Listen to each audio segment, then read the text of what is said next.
Thank you, Don, very much for that wonderful introduction. You know, it's just great to have all of these Portsmouth natives here and growing up and doing well. Don Merritt, one of my best friends, him and his brother, Tim and Mike, we played Little League sports together right there at Buck Child's Little League. And we often see each other and talk about those good old days on the field and off the field, and sometimes we kind of exaggerate how good we really were. But again, thank you, Dawn, and good afternoon, Portsmouth.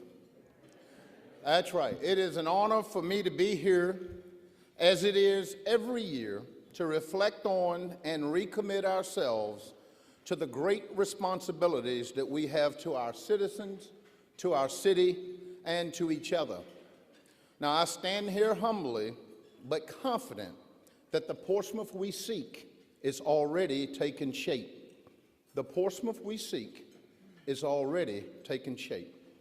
Now, I make no apologies whatsoever about being bullish on Portsmouth. We're truly on the right track. And today, I'll talk about our finances, our economic development, our investments in our infrastructure, and yes, our challenges. But let me begin by saying that the state of our city is good and it's getting better. There's much work to be done, and however, as you all know, working together, there's absolutely nothing that we can't accomplish. Although they've already been formally introduced, I want to recognize the member of the Portsmouth City Council. You know, all of the things that you're going to hear here today in my speech would not be attainable without their dedication and their support. And as council, sometimes we have to make choices that will not gain us popularity, but ensure our city's future.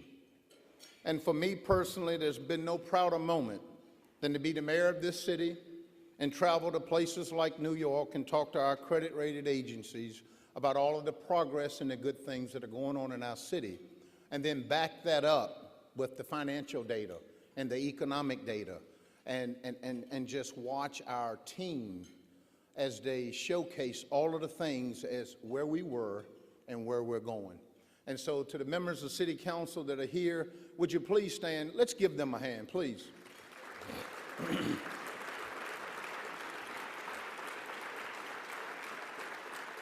Thank you. Now, community engagement is at the heart of moving this city forward. I believe we've taken the first step in accomplishing this with hiring the first female city manager in the history of Portsmouth, Dr. Lydia Patton-Pattis. Now, that's right, y'all all know her. She's been here all her life as well. She's from Florida, by the way, but we claim you. After about 30 years, you belong to us. So anyway, but for us on council, it was clear in speaking with Dr. Patton that she brings a strong community engagement focus, a great deal of integrity, and leadership to our organization. We just had to have that woman. I've never seen this council in agreement in an interviewing process. When she got done, we closed the book, say, that's it. So Dr. Patton, would you please stand? Let's recognize her.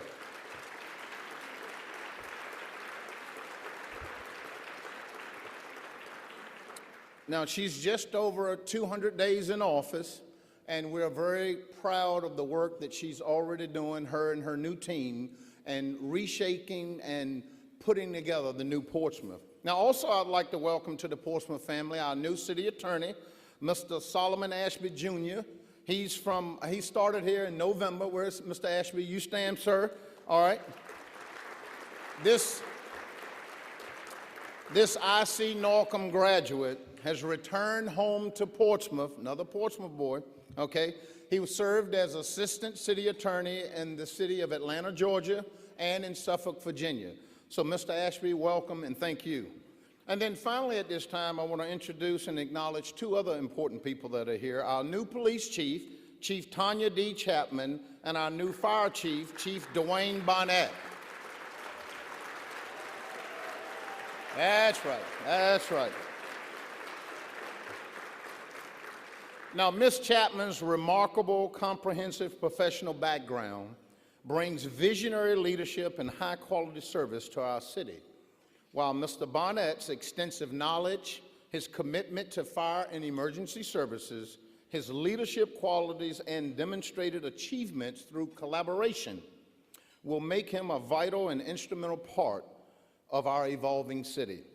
We're pleased, again, to have both of them here, and let me tell you, you've got the toughest jobs in this city, and we support both of you 100%.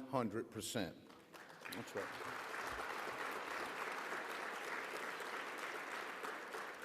Now, to my colleagues on City Council, elected officials, city leaders, city employees, and citizens of the new Portsmouth, thank you for your attendance here today at the Renaissance Waterfront Hotel for the State of City Address. Now, as I look around this room, I see an eclectic mix of people eager to advance the city that we all love onward and upward and marking a new beginning for this historic city.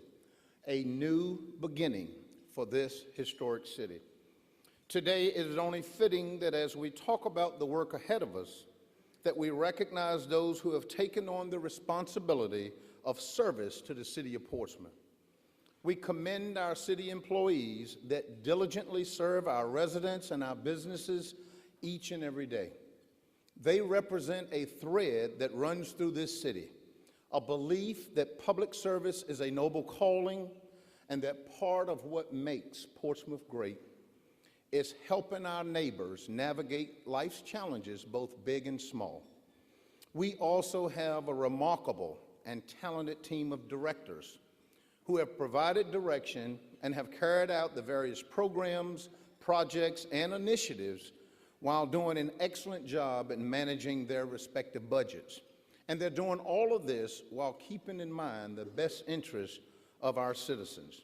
I want to thank each of you so far for the work that you've done and the work that you will do for our city. Now, when I reflect on what is the most important asset in our city, there's absolutely no question that it is found in the very nature of our people and the strength and the diversity of our community. We are at the beginning of a new era, a new Portsmouth.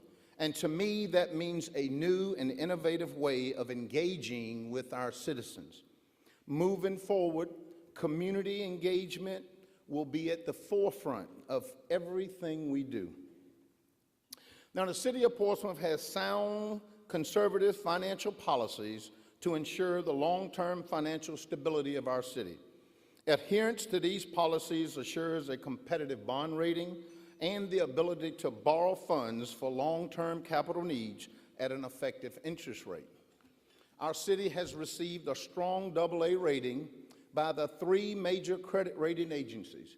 These ratings have just been reconfirmed about 2 weeks ago, and we just refinanced last week some 2009 bonds for a lower interest rate, actually saving Dr. Patton about $4 million. Okay, it is these, absolutely. Now, to take that a step further, about 2 years ago, we refinanced about $70 million and saved additional $4 million. Again, because of our strong credit rating, because of the controlling costs and doing and making the tough decisions that this council has made, these are the types of returns that we're getting. So again, I want to thank you for what it is you're doing, each and one of our council members. We get caught up in the drama of the political day and night, but there is a business that needs to be run, and that business is called Portsmouth.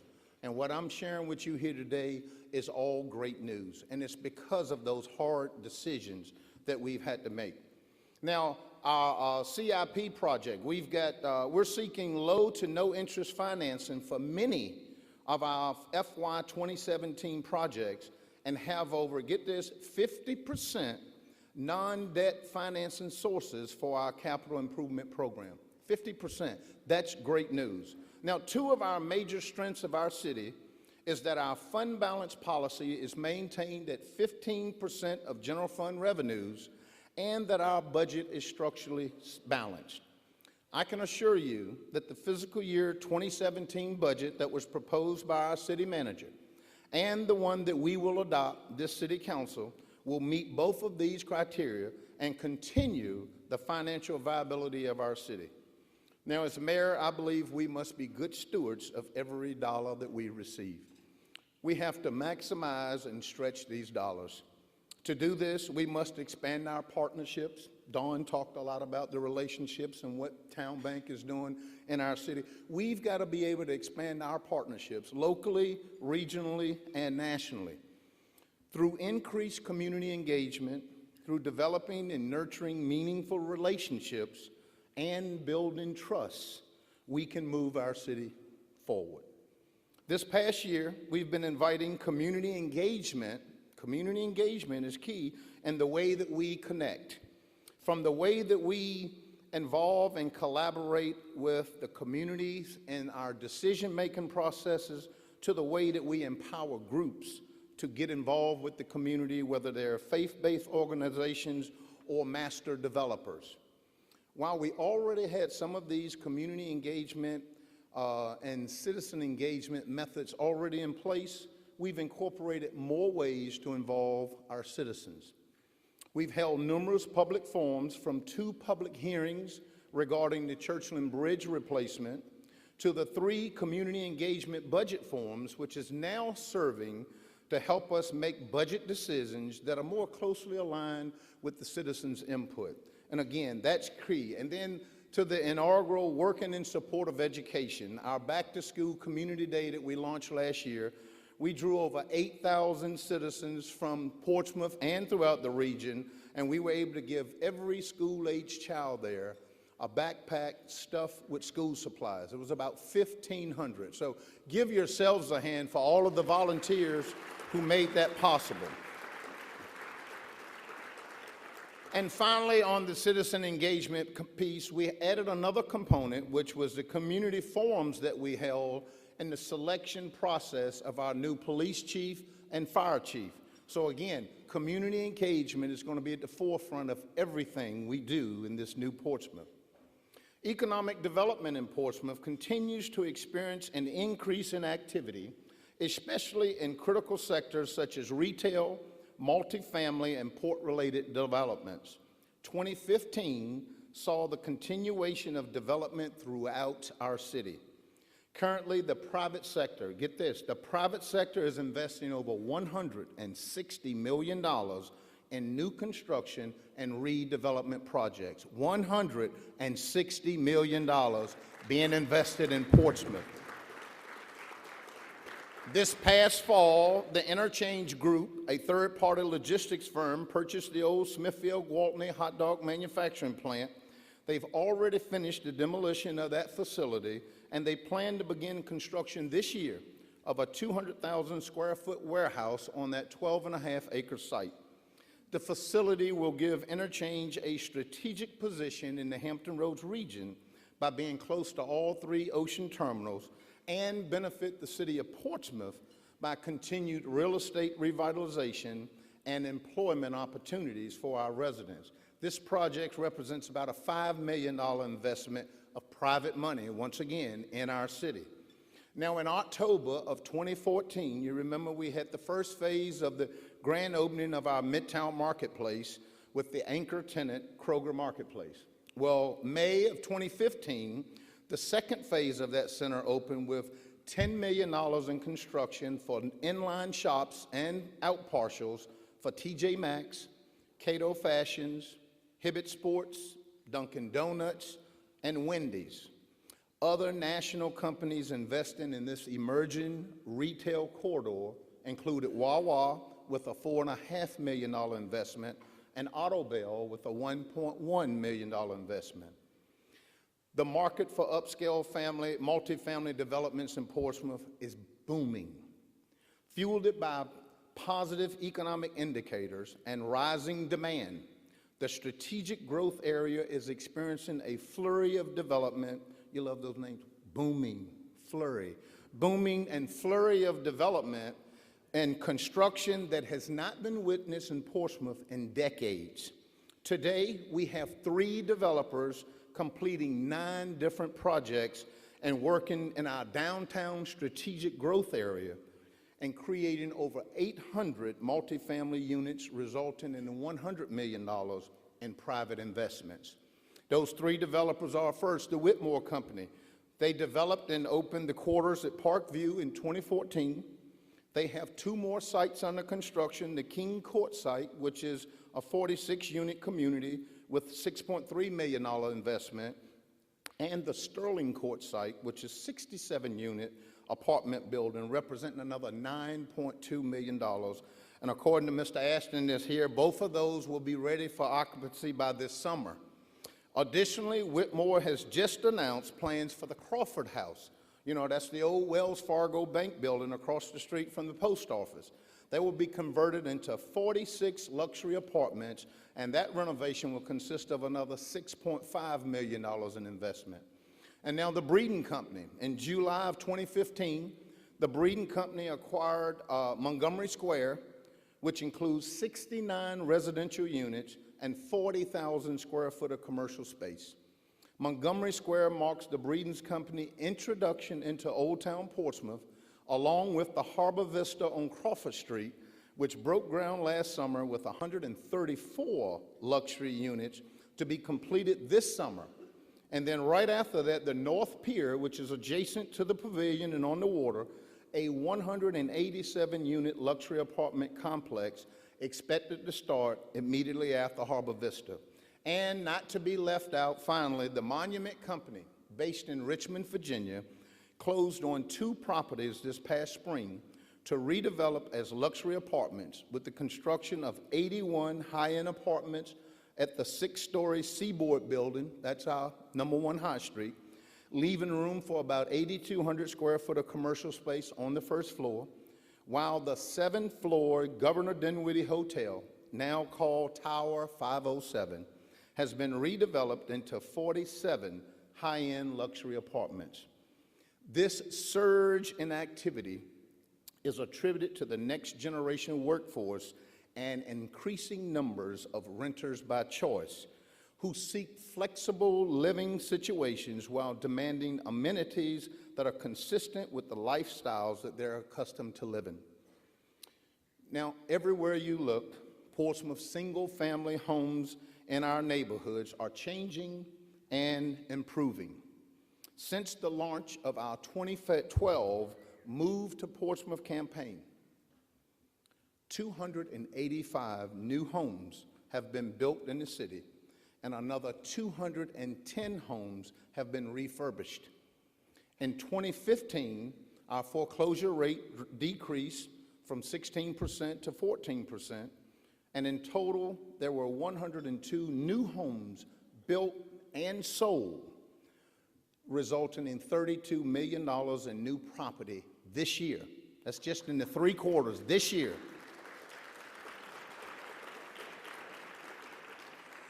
Now, since our 2010 census report, there's been much made or said about the declining population in Portsmouth.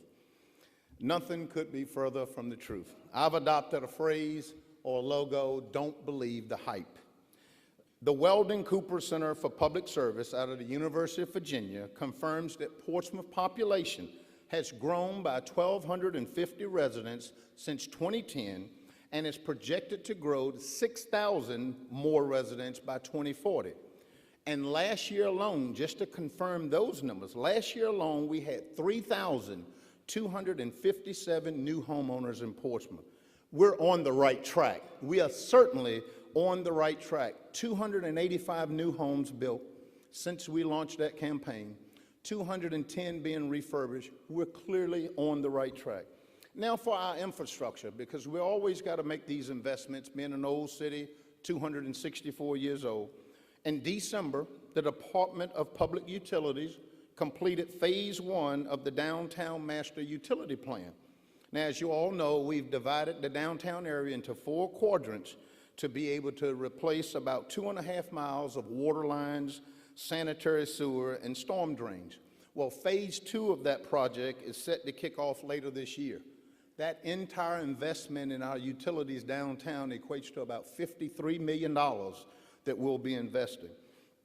Also with our Department of Utilities, we developed and implemented a Safe Drinking Water Act response program to comply with the existing and future regulations by means of phased construction improvements at our water treatment facility.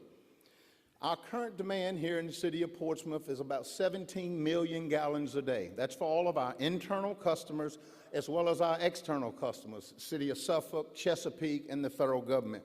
We've got a capacity of 32 million gallons a day. So this is a commodity that we cherish here in our city. We'll be replacing 16 existing filters of various ages and sizes. The oldest is dated back to 1940. We're replacing those filters with 8 new deep bed filters.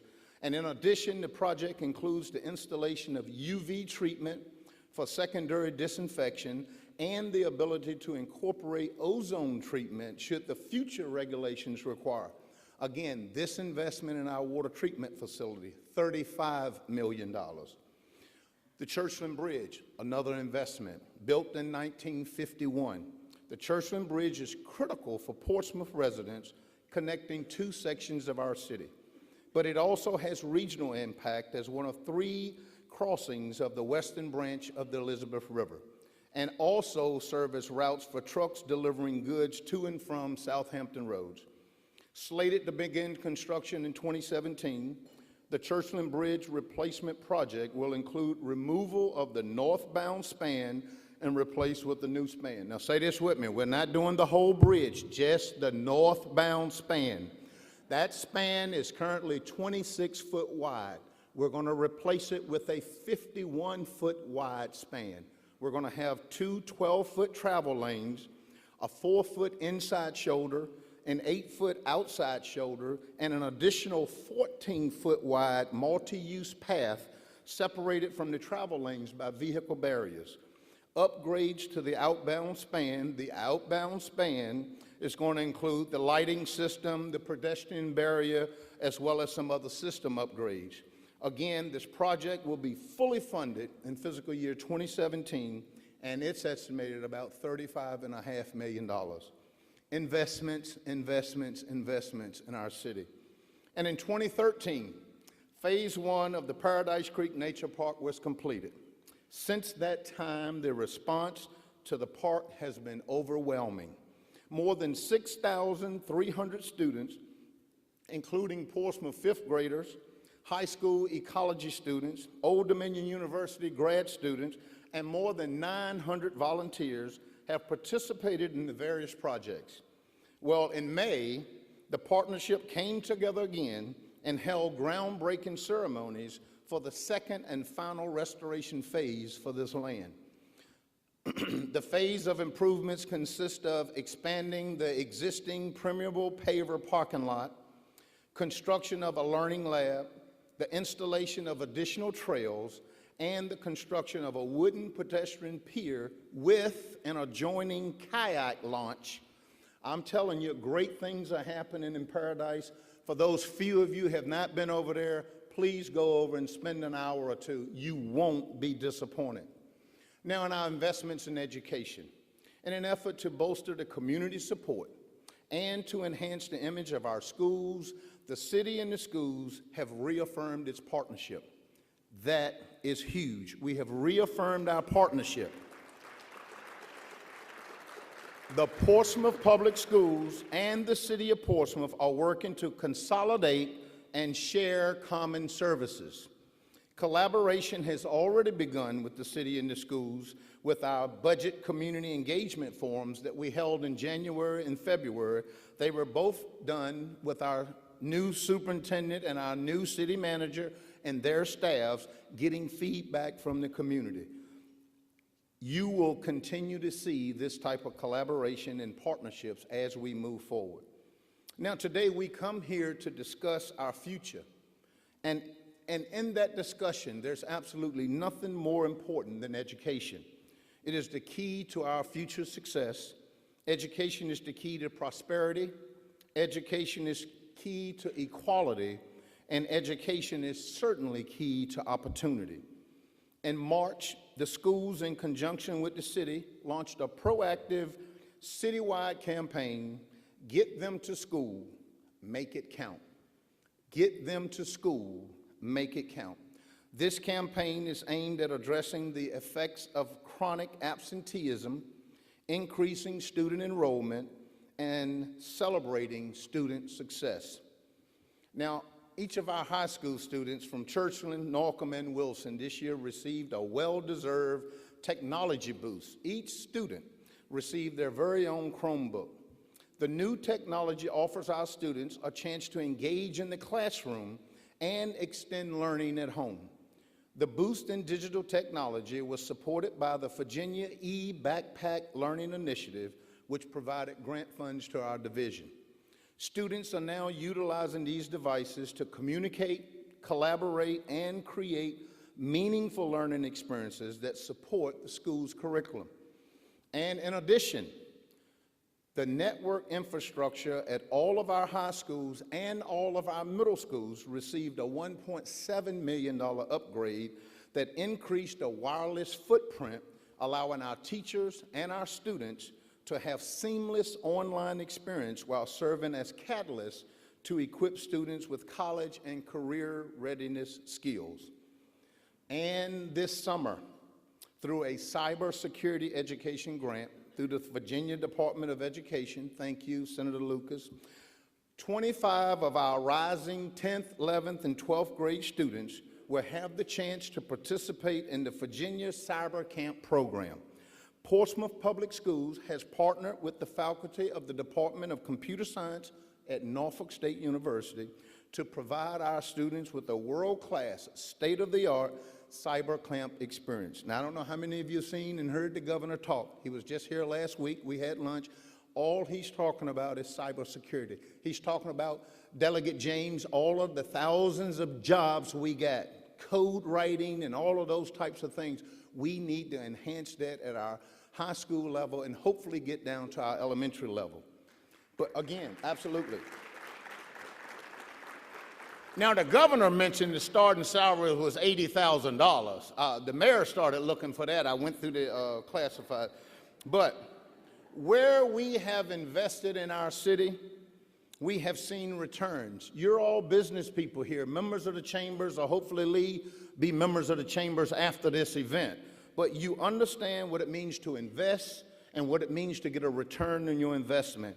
We've done that in our economies, we've done it in our schools, we've done it in our children, and we all know you have to nurture, you have to stick with it, you have to do all of those things when you're investing for the right return. Well, this year, our recycling program, after only 3 years in existence, was presented with the Outstanding Government Agency Award by the Virginia Recycling Association. And due to our stormwater improvements, the achievements we made there, our city was awarded with the Sustained Distinguished Performance Achievement Award by the Elizabeth River Project. And while the Portsmouth Colored Community Library and former librarian from 1945 to 1963, Miss Bertha May Winborn Edwards, received national recognition by the United for Libraries American Library Association with the first African-American literary landmark right here in Virginia. First one in Portsmouth on Elm Avenue. With the investments made in our schools, we're seeing great returns in our programs and in our students. Since our new superintendent came on board, Mr. Eli Bracy, Dr. Bracy, I like to call him Dr. Bracy, arrival, our schools have gone from accreditation from 6 out of 19 accredited to 11 out of 19 in 1 year, okay? Now, Dr. Bracy will be the first to tell you he didn't do that alone. With his school board and all of his great principals, administrators, and teachers, we're able to accomplish this. Our first robotics team, we're entering our 10th year into robotics. This year, 2 weeks ago, just won the first Chesapeake District Central Virginia event. 10 years, that robotic team. 2 of our Portsmouth Public High Schools ranked nationally in U.S. News and World Report's annual ranking of the nation's best high schools. Churchland High School and Woodrow Wilson High School both received bronze medal rankings as a result of advanced placement and exams, advanced placement coursework and exams. And on National Signing Day, 4 of our student athletes here in Portsmouth signed national letters of intent for full ride to attend college. The first was Wilson High School soccer and football player Cynthia Brown. That's right. She made national news. She's the first woman to score points in a football game. Cynthia, that's right. Cynthia is graduating with a 3.2 grade point average and attending Radford University. Next, it's Churchland High School football player Michael Huff. Michael's graduating with a 3.3 grade point average and signing with Virginia Union University. That's right. Now, I wanted to get these kids here, but they told me they're testing, so I didn't want to touch that. Let them test. Let them test. I.C. Norcom soccer player Kaya Ricks. Kaya is graduating with a 3.9.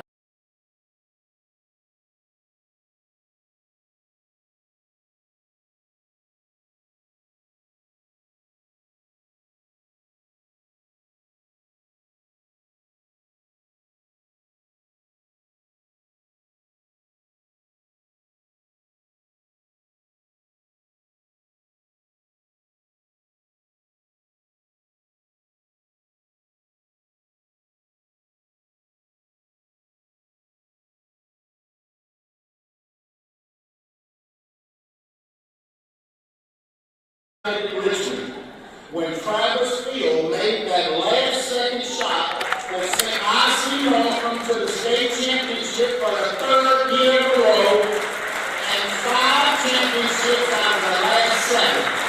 That's right.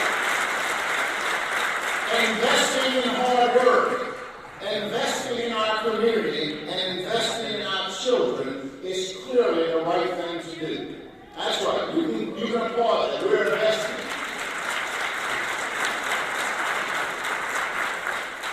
Applauding because now we into the challenge part. Here's our challenge, okay? Like every city, we have our share of problems. Anyone can be a critic and tear down something, but it is up to us to rise up and meet the challenges and continue to move this historic city forward. We cannot ignore the culture of violence that pervades our streets. It must end. It is a problem that policing cannot cure alone. It's going to take involvement from our entire community.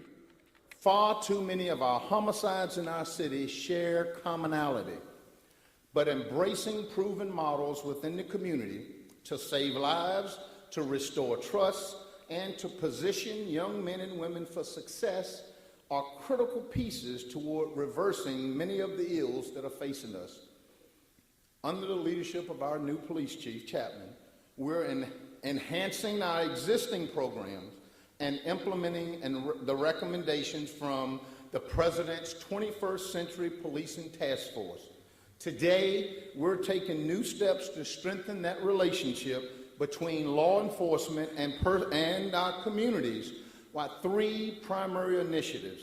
The first, advancing the use of body cameras and promoting proven community policing initiatives. Second, building capacity through our current policing initiatives, which include our neighborhood impact officers, our Citizens Police Academy, our school resource officers, Safety Town, and under the new chief's direction, we're moving towards a geographical-based community policing model in which officers will be assigned a specific area of the city with a dedicated community policing team. And finally, working with Old Dominion University, criminologists, sociologists, and national leaders to implement best fit models from around the country to change the culture of policing while consistently reviewing and reevaluating our current programs and determining next steps. It is vital that we all work together to make this a reality. Now, to do this, we're developing and implementing programs such as our mentoring program, This program is not aimed at simply wanting to provide mentors for young people because they're lacking positive role models. Instead, it provides mentors to help enable them to successfully make the transition to adulthood. We all know how critical that transition is going into adulthood. The ultimate goal is that our young people will become productively engaged adult citizens, law-abiding, connected to meaningful work, in healthy relationships, and living in healthy environments. These kids have to know that they can reach for the stars and that we can and will help them. Now, also another challenge for us, I'm switching gears, the continued deterioration over the years of the Portsmouth seawall sadly has come to the end of its useful life, and we need to repair it. Currently, the Renaissance Hotel to Admiral's Landing section is closed to the public, and we're doing some emergency work now to shore up that section. We anticipate, good news, it'll be open this spring, late this spring, and although alternate funding mechanisms are still being pursued, the total cost to repair the entire seawall is estimated at $20 million. Now, we just talked the other night in our budget about putting another $5 million in the CIP for the second phase. The second phase is in front of City Hall, and hopefully we'll get that done in call order. But again, it's clear that it's going to take all of us working together to solve the problems that we face in our community. Collaboration among government, nonprofits, and partners in the private sector should focus on innovative ideas that can be addressed the changing conditions, the changing credentials of our communities. And as the nature of our challenges change, we need to be flexible and modify our responses. We are all in this together, and being in this together means that we all must do our part. Just like in our own lives, Portsmouth has experienced good times and bad. It has been and seen its ups and its downs. It has changed over time. This is nothing new. We all know this. But unlike a person whose change is an individual experience, for a city to change, it takes a collection of action between or inaction of many individuals. We all know that progress is 24/7, 365 days a year job, and it requires us to stick with it, to have the endurance to stick with it and advance through the process for the betterment of the new Portsmouth. As we strive to constantly progress and move forward, it is important that we continue to have faith and trust in each other. It is this synergy that will draw this city together, not as a passing fade, but in the belief that greater things are happening in the new Portsmouth and the entire Portsmouth family. Now, Portsmouth, Virginia, this is our time. This is our moment. With 90 miles of shoreline and 360 degrees of opportunity, together we can make an impact on our city that we can all be proud of and clearly make this a new beginning for this historic city. Thank you, and may God bless each and every one of you, and may God bless the city of Portsmouth. Now, it's also my duty, thank you, appreciate it.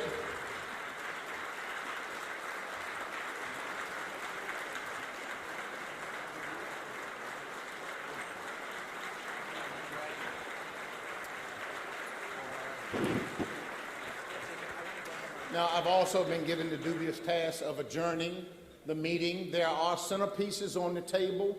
You are welcome to take it. I think the prettiest person, and I'll let you make that determination, can take the centerpiece. But again, thank you, and God bless all of you. Thank you.